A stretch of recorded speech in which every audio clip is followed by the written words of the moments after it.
Hi, I'm Christopher Warnock, and this is another video in my kind of continuing exploration of metastructures. We're trying to look at the underlying sort of structure of things, often the unconscious assumptions. Um, we're going to talk about the functions of astrology. And so basically, what are people using astrology for?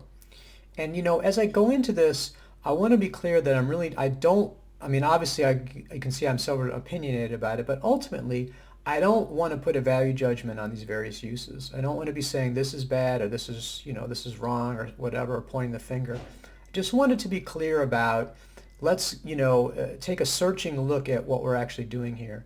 Um, and I think that's what's most important about this is to not be fooling yourself, to not have sort of a surface understanding that conflicts with the deeper understanding of it, because that gets us confused, and that leads us astray. Clarity is the most important thing, and then if we can honestly, see what we're doing with the stuff, then we can be more accepting of it. Again, because there's nothing wrong with any of these functions, of astrology. So. Let's start off. I think that what I would want to start off with is the sort of the modern astrology. And so essentially I think that the function of modern astrology, at least the ostensible function of it, is very often the delineation of the psyche. So the planets, the position of the heavens and their interrelationships and everything are taken as a model of the psyche of the person's natal chart that we're looking at. And of course, in modern astrology, we're basically almost always looking at natal charts. Um, and so we're looking at it from a psychological perspective. We're trying to understand how the person thinks and feels and, their psychological interactions. And then we're also using it for counseling. So what we're going to do with this is we're going to understand the person better, and that will allow us to advise them, or if you're looking at your own chart, you can understand yourself better. And again, it's for counseling is I think a major part of it as well as self-understanding. Um, so one of the things about this though is this is really veers away from predictive astrology. The focus is going to be on free will. The idea is that if you know yourself better, if you know these things, then you can make better choices. You pretty much the pop view would be you pretty much have a choice to do whatever you want. And which is odd because it's interesting. I taught a sort of little traditional astrology little class within this online modern astrology school, and I asked the students. I said, what's your view of fate? And they're like, oh, there's no fate. You can choose to do whatever you want, and the chart's just kind of showing your inclinations. I said, but isn't the fact that your psychology is pretty much set? I mean, for example, with me, I have Mars opposite to my Mercury to the second. And so, I can express it in a positive way, which is like, say, I'm good at debate or, I'm good in court, for example. But I can express it in a negative way, that I'm really aggressive in communication, get into arguments. I said, but I'm never going to be a wallflower. So isn't that fated? And that got them kind of upset. I actually got reported to the head of the school for heresy. It was kind of a problem. But so that's what I would say about it is that, there is this predictive quality to no matter what we do, even if it's psychological. But nevertheless, the focus in the modern astrology is very much, like I said, on delineating the psyche, understanding the psychological, and then counseling. Now, in traditional astrology, the traditional schools like, so for example, Vedic or Hellenistic or the medieval Renaissance astrology that I practice, prediction really is the key purpose of astrology. And so the what's seen as being the purpose of it is that you're going to look at the chart, and in the medieval Renaissance, you're going to have a wider variety of charts to look at. You're not just looking at birth charts and natal charts. You'll also be looking at horary charts. There's all sorts of different types of things like a decumbitur chart when when you get sick and first end up in bed because you're so sick. You look at that chart. Mundane astrology. There's a lot of predictive astrology that takes place with natal astrology in terms of various techniques for timing. And the focus really there is the fate is more predominant. The view is there's a lot of stuff that's kind of programmed in. Yes, there's some flex. Yes, there's some choice. And both fate and free will are, we're looking at both of them. But for the most part, we're looking at fate. And then what our function is, what we're using astrology for, is just say we don't know the outcome of this particular event. We don't know what's going to happen. So we're going to go ahead and use the chart and attempt to predict that. Now, I'm going to do another video on this. One of the things about whether you're talking about medieval Renaissance, traditional astrology, or modern astrology is there's a lot of what passes for a prediction that's actually what I call hindsight prediction. So in other words, once you find out what's happening, then you go back and read that. You can, look at the chart and say, oh, it's X, Y, and Z. Problem with that is that you can read pretty much anything into a chart. So I'm going to go into more detail on that in my other video. But again, I don't think that detracts from the fact that the main function here is this predictive function. So we don't know what's happening, and we're going to use this to predict, to find out what's going to happen in the future. So those are sort of the official uses of astrology. And again, depending on whether you're in a modern sort of approach or more, medieval Renaissance or traditional or whatever, you're going to be kind of like your school focuses on these different things. Like I said, whether counseling or psychological understanding for the moderns or prediction for the medieval Renaissance or other traditional schools. But I don't think, like I said, talking about the hindsight prediction, I'm not sure that prediction really is that wide of a use. Another thing that people would do with astrology is use it for sort of meditative or philosophical purposes. And so, for example, you can look at the underlying structure. Like, for example, if you look at the structure of the 12 houses, and you see how they interrelate to each other, and, like, for example, the third house is opposite to the ninth house and things like that. You can understand the sort of underlying order better. So people will do that a lot. They're like, oh, wow, look, I saw this patterning. It's really exciting. And then what they'll try to do is to extend it to prediction, and it doesn't work very well. So, astrology is really an expression of underlying order. It allows us to see incredible patterns. And this sort of philosophical or meditative use of it is a very valid use of astrology. We just have to be careful not to assume that because we've seen this pattern that we're going to be able to predict or use it for predictive purposes. The techniques that have, for example, in medieval Renaissance, astrology have been around for 1,000 years. They've been used by many different astrologers, and they really operate all together, sort of like a language. So if you just come up with one new one, often that isn't very effective in terms of being a predictive technique that's very accurate. However, it certainly is useful in terms of, like I said, underlying a spiritual order or for philosophical or meditative purposes. So again, not to be, just to understand that is to say, okay, you've seen this, it's really cool, it's tripping you out, it does reveal this underlying order. However, again, like I said, you can't expect that that's going to necessarily be an accurate predictive technique. So another use of astrology is entertainment. I think a lot of what I would call modern pop astrology, which is sort of sun sign astrology, a lot of the, trying to, oh, it's my sign, interacting with yours or things like that, sort of like, magazines, whatever, if there's any magazines around anymore, that sort of stuff, Vogue or whatever.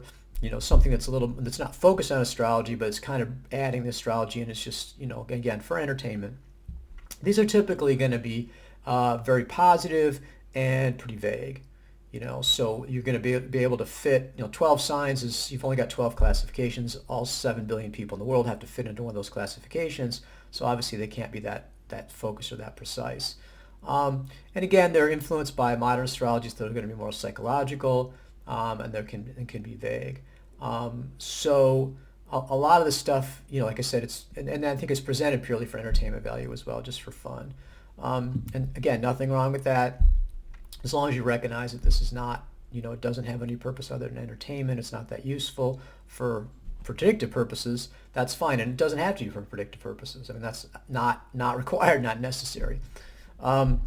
So I think that probably one of the most important uses of astrology, and this is something that, again, astrologers are really not aware of or don't want to think about, and again, clients definitely don't want to be thinking about too much, even though they're focused on it, is what I would call reassurance. So, a classic example of that for me is that I do horary reading. Someone asks a specific question. I use the chart of the question, give them the answer, and I'll get questions. People come to me and say, my question is, when will I get a job?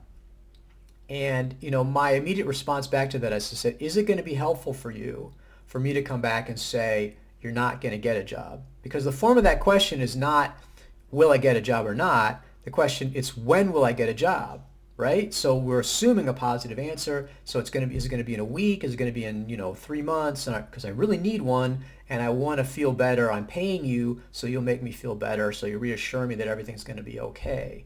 And so when I sort of lay that out to people, I said, is it going to help you to find out that you're not going to get a job? Then people just, sometimes you get sort of surprised, like, well, I never thought of that. And occasionally I also get people say, no, that would be useful information.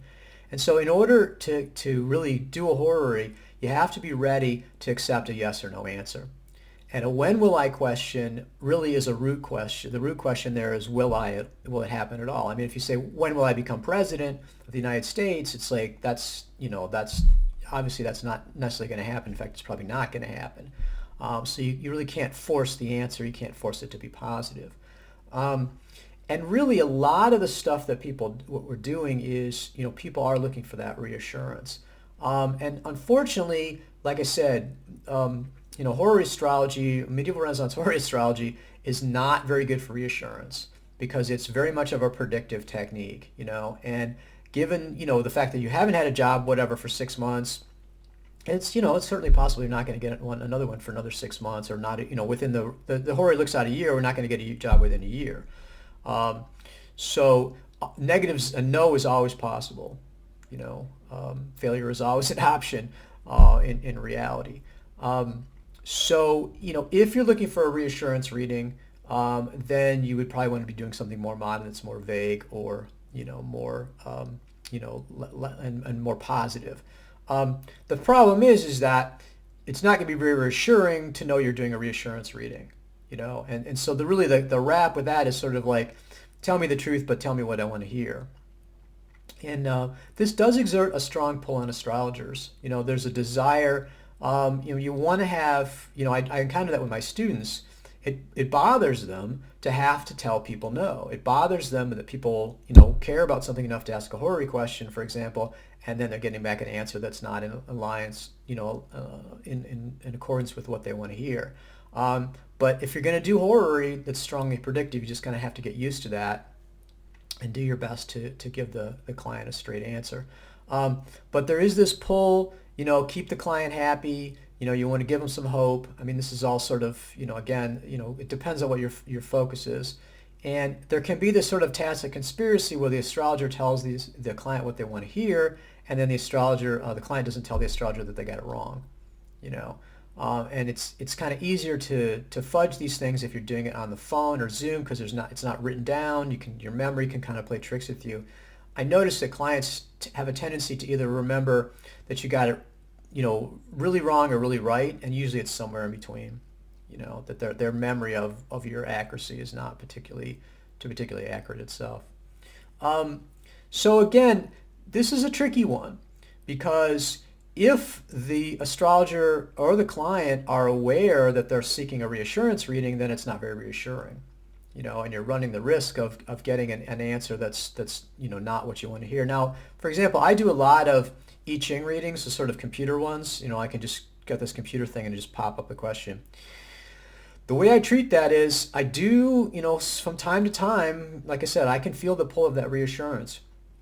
But when I do the reading, I'm willing to accept whatever happens, and that's one of the things I think it's important about divination, is that if you're going to consult that oracle, you need to respect that oracle and follow what it says. So, but what a reassurance, pull can do is to say, you do the reading, you don't like it, you keep doing them until you get the one you like, right? Or you ignore it. And all of that is, that's problematic in terms of getting an accurate answer. But again, I think what this does is to kind of force us to be clear about what we're doing, and to understand our motivations and understand what's going on. It's a painful process too. I guess I said what I would expect from this video is that people are going to reject it to a certain extent and say, oh no, I'm not doing that, and further repress what's going on there. But like I said, again, I can feel the pull in myself, both as an astrologer from the client and even in myself. And if I run into difficult times, I'm like, I'd like to hear good things are going to happen.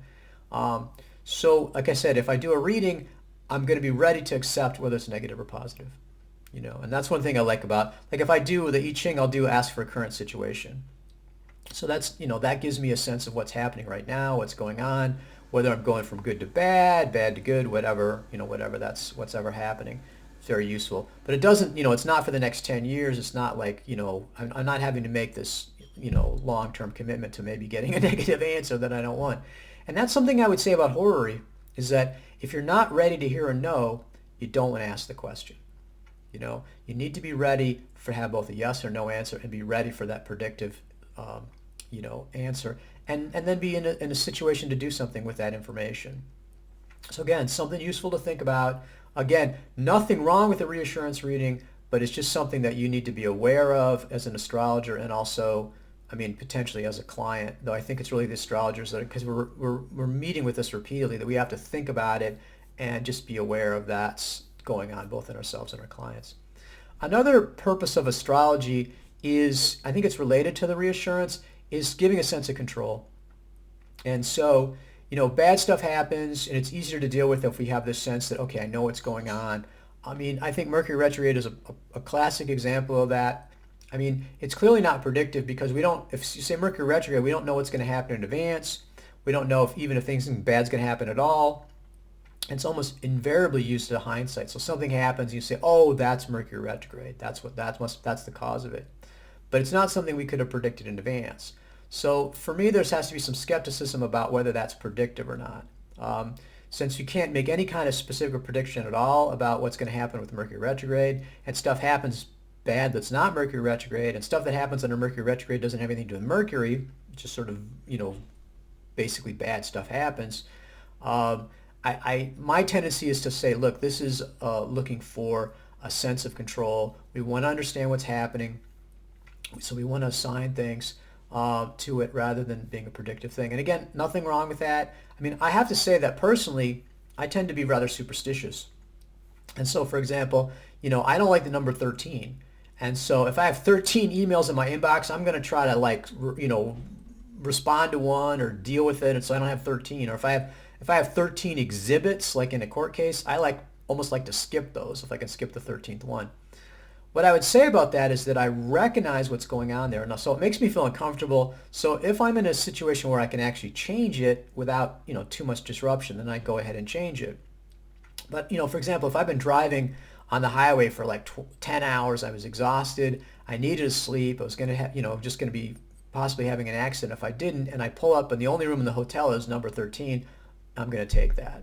This is there's only so much I'm going to do with that, because I recognize that, this is something that has to be somewhat superstitious, it's emotional, it may not necessarily be going on, and I'm not going to insist that there's a whole superstructure of rational thought or whatever that goes along with it. At the same time, I respect that superstition. I don't try to say, oh, that's superstition, I'm going to ignore it completely. I'm going to just completely force myself through that stuff. So it's really it's a preferential, sort of like a negative preference. It's I don't want to deal with that. I'm going to respect that preference as far as it makes sense. If I'm in an extreme situation, though, I'm not going to follow that. So that's what I would say about this in general, is that I think the big thing is to not be too hard on yourself about this stuff. Like I said, as I go through all these different functions of astrology, these are all things that I have done myself, and again, that I can feel the pull of. And what I think improves my practice as an astrologer is to be aware of that. And like I said, in particular, for example, the reassurance readings, to put that forward with my clients and to make sure that they're aware of that. And so make sure that to help them not to fall into that trap. Like I said, I would hate to be, someone doesn't have a job and they're paying me for a horary question, and then they're getting back this negative answer that hits them even worse, that makes them feel even worse. That's not a good scenario to go through, because that's really not what they were looking for. But you may have to help them to see that. And again, you can work on your own stuff. So really what I would say about this is that, and it's interesting because, modern astrology is all about psychological awareness. So this is sort of a facet of that psychological awareness, being aware of these different functions and being aware of the unconscious, what's really going on unconsciously, what our desires or whatever. And again, I think it's very, very important, I've said this many times and I want to emphasize this again, to not be upset or negative or saying that this is bad. Like I said, it's not wrong to get a reassurance reading. It's not wrong to want to have a sense of control, as long as we understand that that's what we're doing and we're not trying to frame everything as being predictive. because it often isn't.